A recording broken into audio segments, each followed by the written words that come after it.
translation by Srila Prabhupada, and then we'll get the Telugu translation by someone else, it seems. The sage Jamadagni, who was engaged in great austerities in the forest, received the king very well, along with the king's soldiers, ministers and carriers. He supplied all the necessities to worship these guests, for he possessed a Kamadhenu cow that was able to supply everything. The Brahma Samhita informs us that the spiritual world, and especially the planet Golok Vrindavan, where Krishna lives, is full of Surabhi cows, Surabhir Abhipalayantam. The Surabhi cow is also called Kamadhenu. Although Jamadagni possessed only one Kamadhenu, he was able to get from it everything desirable. Thus he was able to receive the king, along with the king's great number of followers, ministers, soldiers, animals, and palanquin carriers. When we speak of a king, we understand that he is accompanied by many followers. Jamadagni was able to receive all the king's followers properly and feed them sumptuously with food prepared in ghee.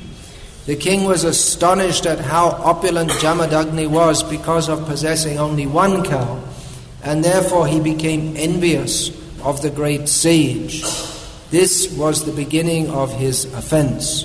Parashuram, the incarnation of the Supreme Personality of Godhead, killed Kartvaviryarjuna because Kartvaviryarjuna was too proud. One may possess unusual opulence in this material world, but if one becomes puffed up and acts whimsically, he will be punished by the Supreme Personality of Godhead.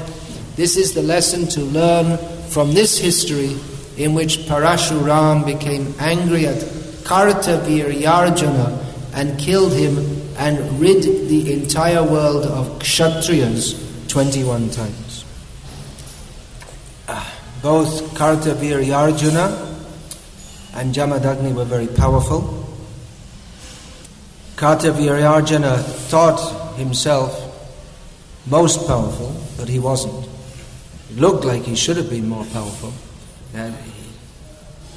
Anyway, being a king with weapons, he was powerful. But Kartvaviryarjuna was exceptionally powerful. There are many, many powerful kings in the history of the world, but they don't all make it into the Puranas. You have to be really something special to get into the Puranas. So, long before the Indian government, he made a dam on the Narmada River. You don't know, in North India there's the failed Narmada Bachao Andalam, endeavor to stop the Narmada River being dammed. Down this way it's Kaveri. The Kaveri quarrel is down here, on this side of India.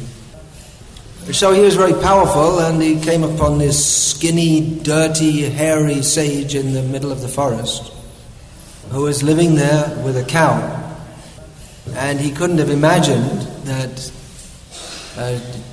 skinny Muni in the middle of the forest with a cow could be more powerful than to have some opulence more than him.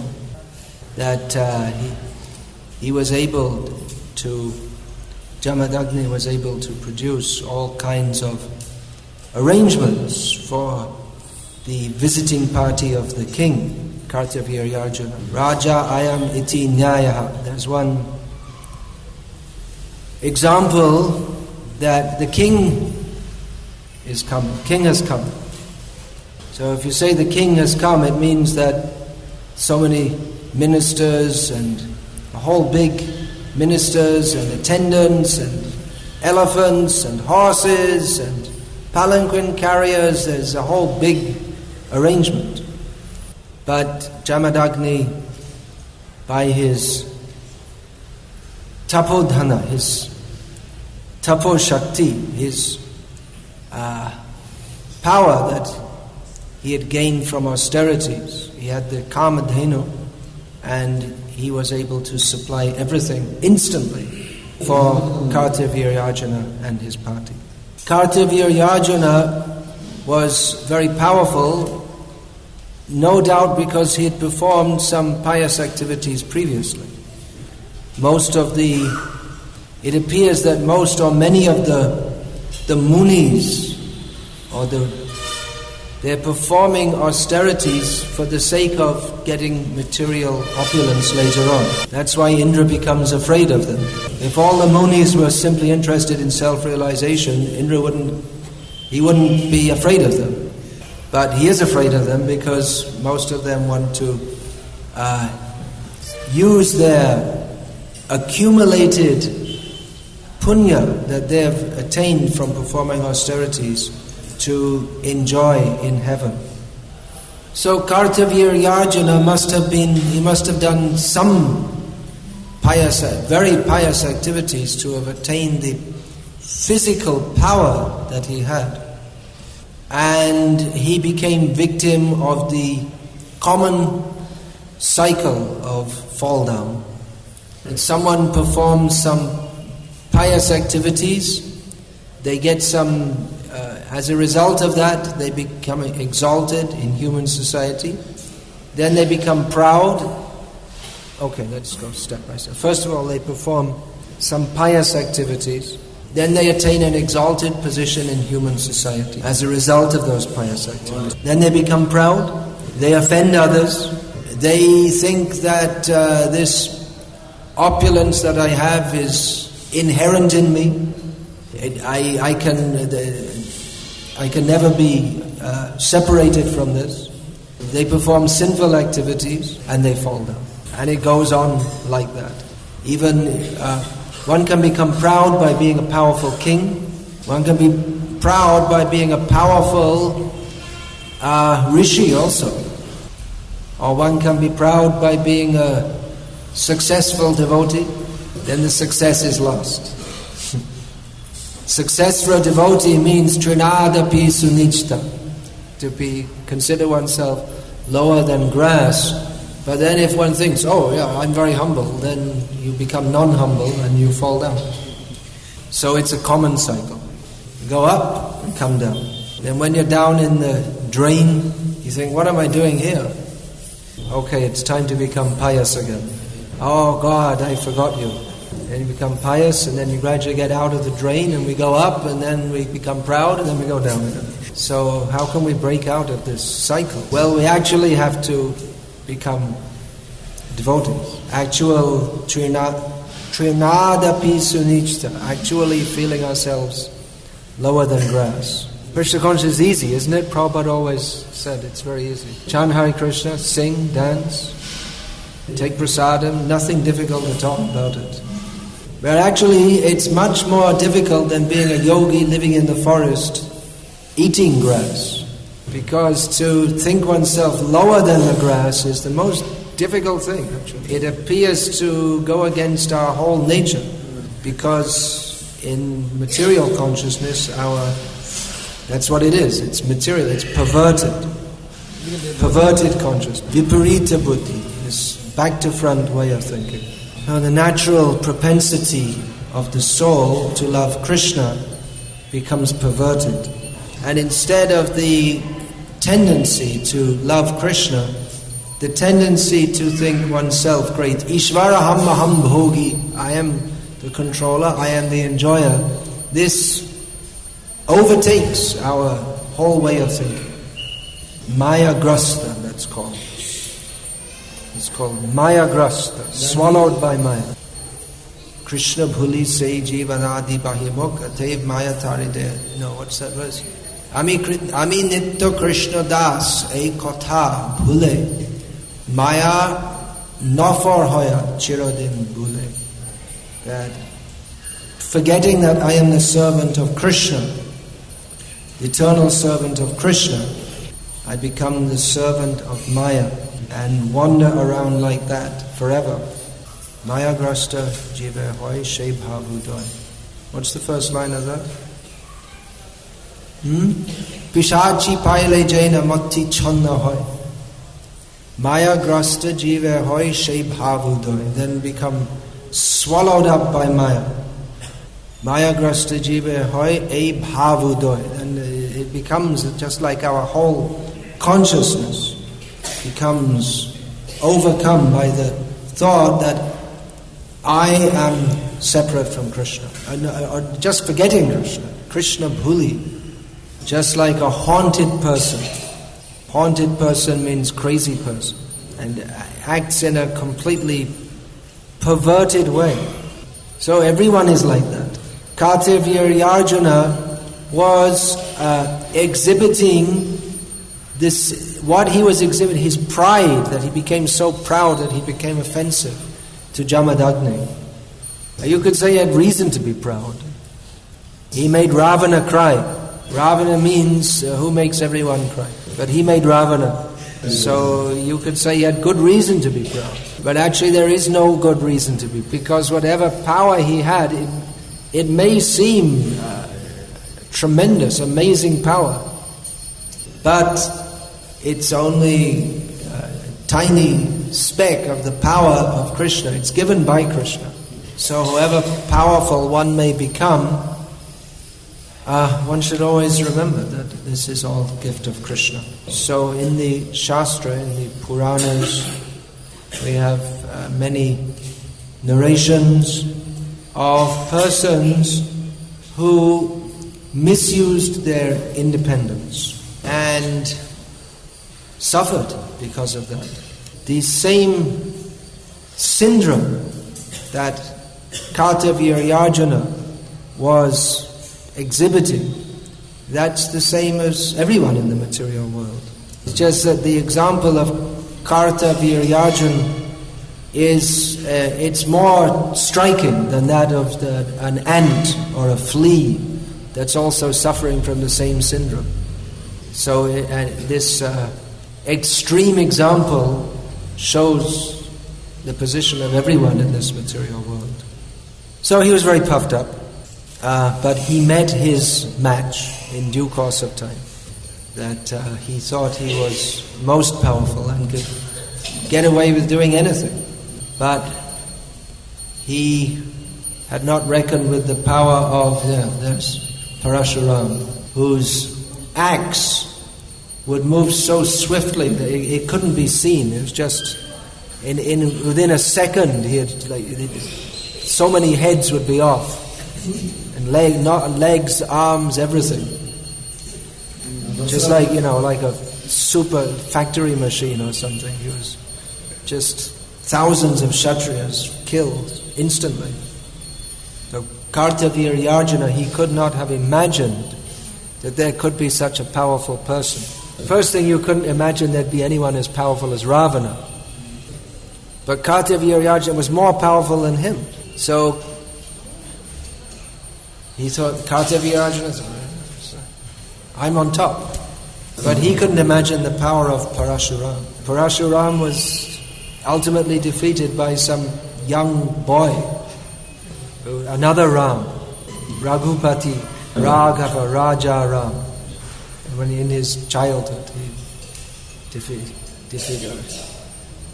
Someone else Parashuram fought with and had a tough time was his own disciple, Bhishma Dev. Yeah.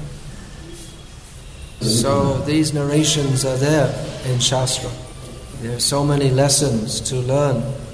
Prabhupada mentions here, Srila Prabhupada mentions that what is the main lesson to be learned from the history of Kartvaviryarjuna. We can read that again as it's important. One may possess unusual opulence in this material world, but if one becomes puffed up and acts whimsically, he will be punished by the Supreme Personality of Godhead. This is the lesson to learn from this history. So we can apply that in day-to-day life also. We can see life as it's going on around us in terms of Shastric instruction. There was one Saddam Hussein who was very powerful. He met his end. He met the end of the life of Saddam Hussein. It came to an end. In Pakistan, different persons trying to get power.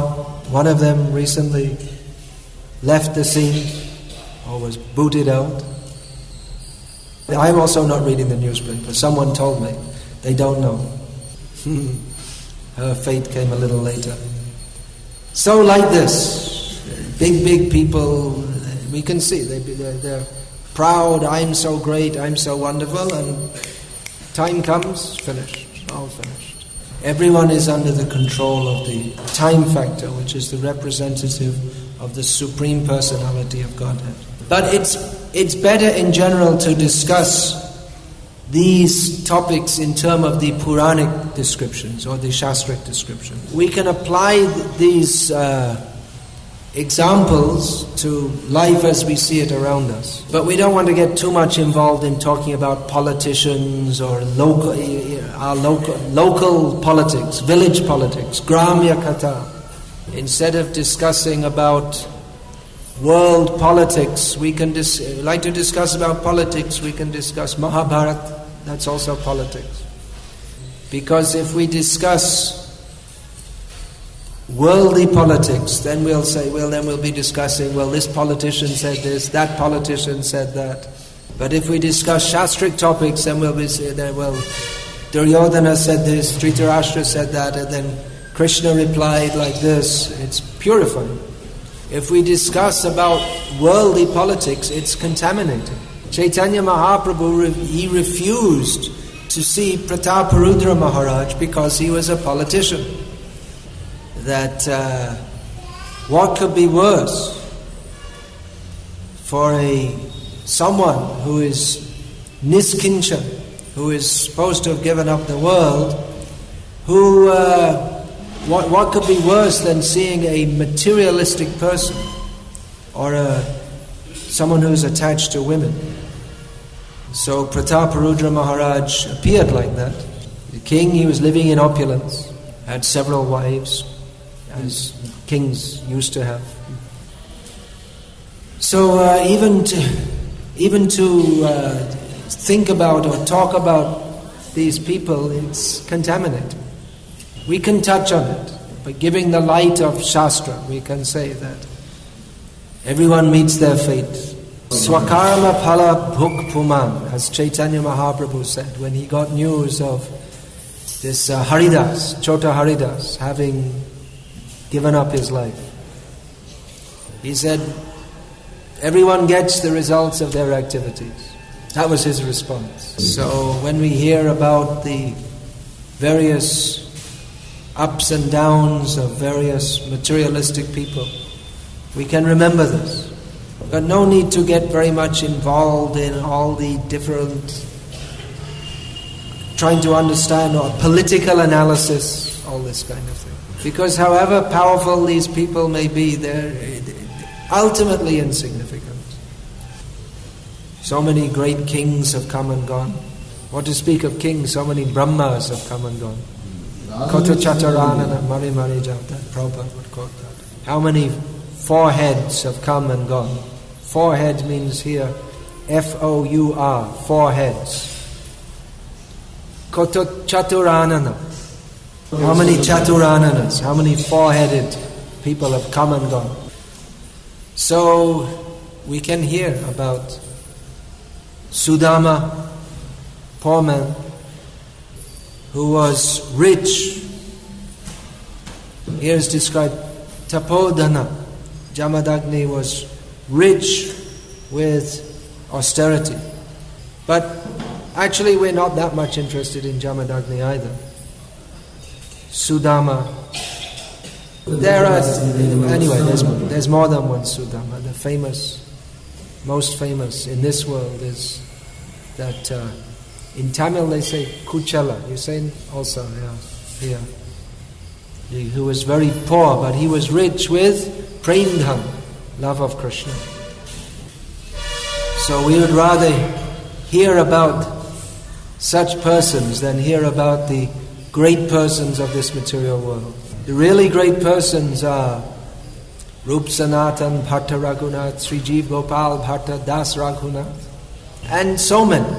Of course, even in the worldly sense, at least two of them, they were very great persons. Rupa and Sanatan, they were ministers, they're very powerful in the kingdom of Bengal.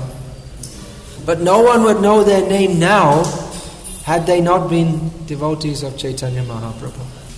At the time they were very ministers, they're very powerful in the kingdom of Bengal.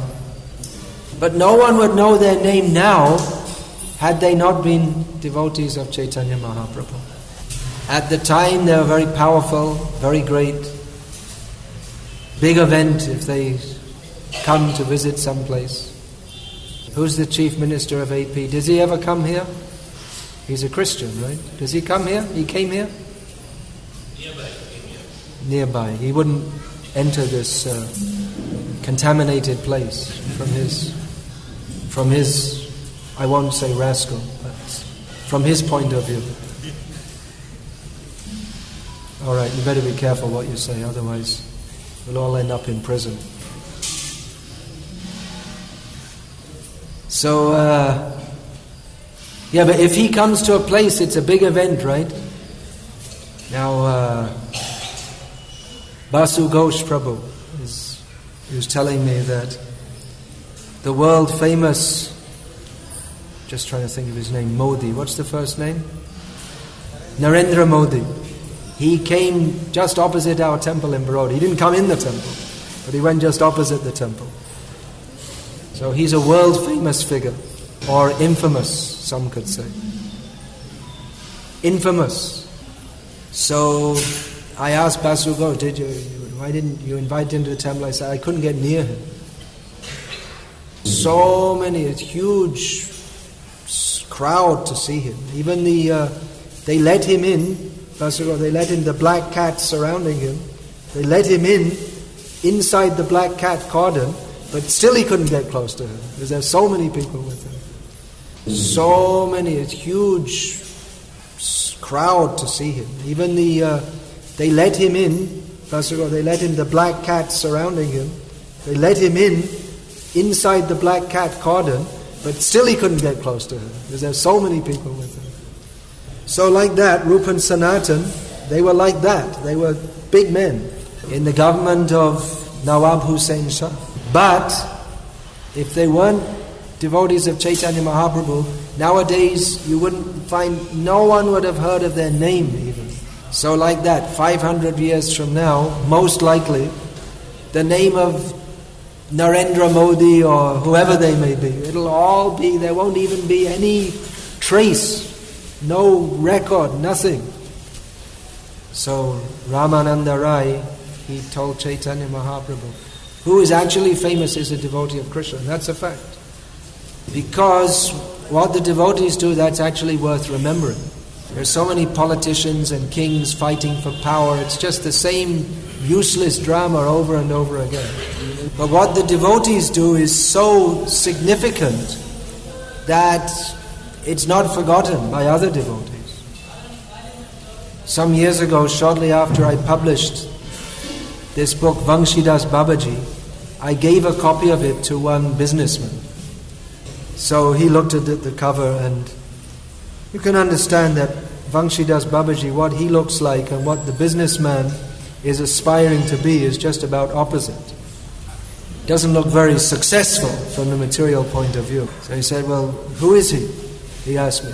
I said he was a great devotee of Krishna. He said, yeah, well, what did he do? What did he achieve? You think that you have to do something, you have to have a big business empire or build a skyscraper and then you're a success. So I told him he loved Krishna.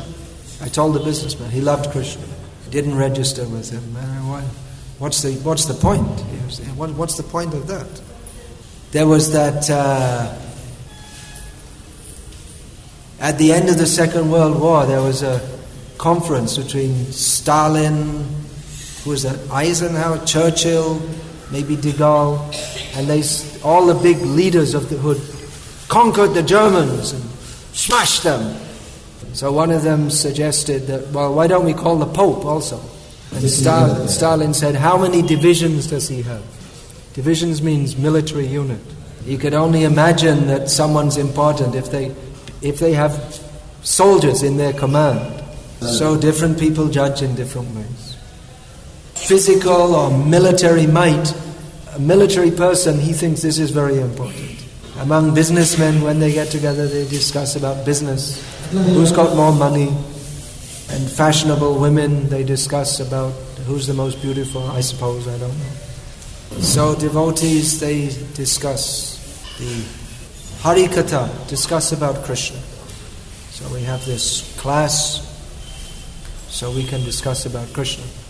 And how we can see everything in this world as Krishna sees it, through the eye of Shastra. Kartvaviryarjuna is not dear to Krishna, so his life is wasted. But Sudama, who has nothing materially, really, the only thing he had was a little, this cracked rice. That's all he had. But Krishna loved him, so he's worth remembering. And Kartvaviryarjuna is worth remembering for his folly, foolishness. Okay, according to my watch we have 2 minutes, so maybe there's time for one question. Okay. You're not on IST, why don't you put it on the right time? Every ISKCON temple, they have to be, the time in the temple is always incorrect. It's like a rule in ISKCON. I wonder why. Anyway, that's my question. You could put it on the right time. Then, yeah, please. You have the mic?